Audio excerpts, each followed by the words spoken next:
Yo, what's up mga bro? Ito at samahan nyo na naman ako sa panibagong araw. And nga pala, gumawa muna tayo ng activity bago tayo umalis.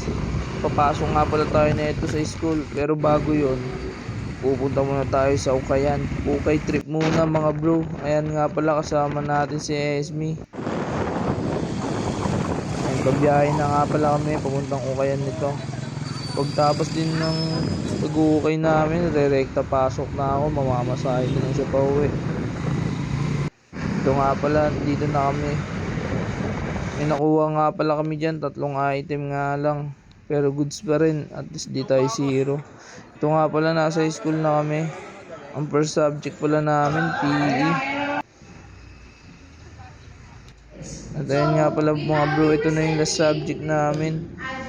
At ang uwi namin ito 7 PM, kaya gabi na talaga. Ayan mga bro, pauwi na nga pala tayo dyan. At ayan nga pala yung kasama natin, magla-live, si Ashmon. Pagka uwi, rekta ayos na agad para masimulan na agad yung live.